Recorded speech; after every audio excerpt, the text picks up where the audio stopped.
Ramadan Kareem.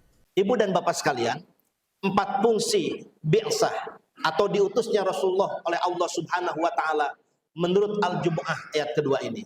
Yang pertama, tilawah, yatslu alaihim ayatih. Tilawah ayat-ayat Allah. Dalam pemahaman Syekh Mustafa Al-Maraghi dan Hujatul Islam Al-Imamul Ghazali, ada 5 dimensi tilawah.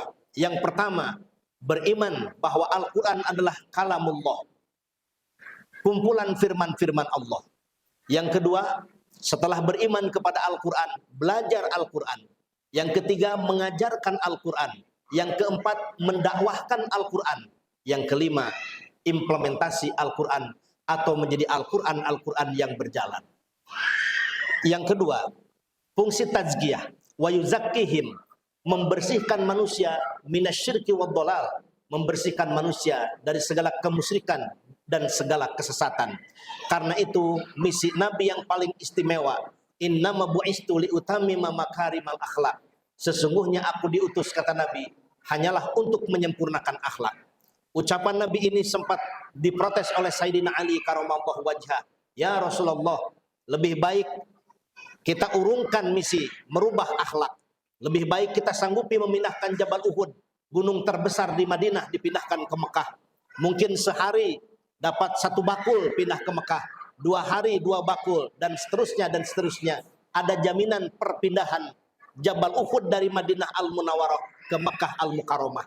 Tetapi siapa yang berani menjamin memindahkan akhlak buruk menjadi akhlak baik, akhlak yang tidak terpuji pada akhlak yang terpuji?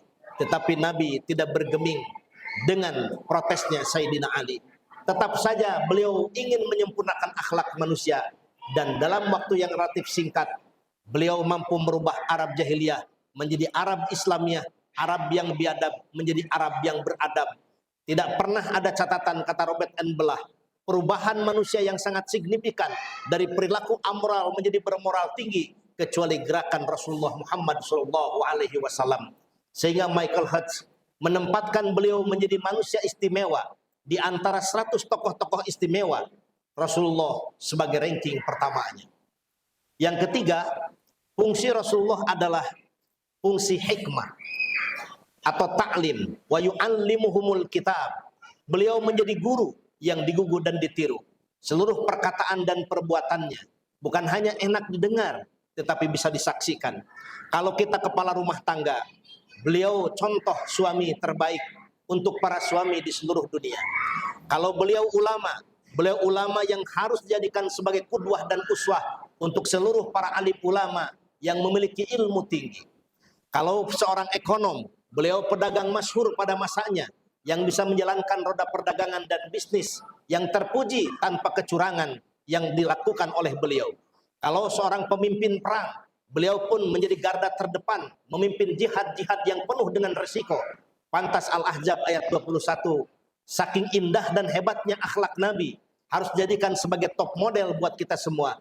Laqad kana lakum fi Rasulillahi uswatun hasanah. Sungguh pada diri Nabi terdapat suri teladan yang baik untuk dijadikan uswah dan qudwah oleh kita semua. Kemudian beliau menyempurnakan misinya, misi al-hikmah.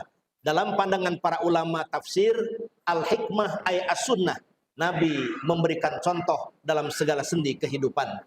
Kalau kita menjadikan Rasulullah sebagai misinya, kita jadikan sebagai perenungan, penghayatan, dan pengamalan dalam hidup dan kehidupan, maka kita tidak akan tersesat selamanya. Ketika kita menjadikan sebagai tilawah, sebagai taklim, sebagai tazkiyah, dan sebagai hikmah. Tetapi di penghujung ayat ini Allah mengingatkan, wa in kanu min qablu lafi dhalalim mubin. Kalau tidak menjadikan 4 misi tadi sebagai landasan hidup dan kehidupan kita sebagai hamba yang beragama, maka pasti kita berada dalam kesesatan yang nyata. Naudzubillah summa naudzubillahi min dzalik. Semoga Ramadan dengan seluruh ibadahnya yang kita laksanakan pada tahun ini merupakan Ramadan terbaik dibandingkan dengan Ramadan sebelumnya. Jika ditakdirkan ini Ramadan terakhir dalam hidup kita, semoga kita dijadikan Allah Ramadan ini sebagai pertanda husnul khatimah. Tetapi kita bermohon kepada Allah, semoga Allah izinkan kembali tetap kita beribadah pada bulan suci di tahun-tahun berikutnya. Amin ya rabbal alamin. Demikian, mudah-mudahan ada manfaatnya. Wallahul muwaffiq ila aqwamit thoriq. Wassalamualaikum warahmatullahi wabarakatuh.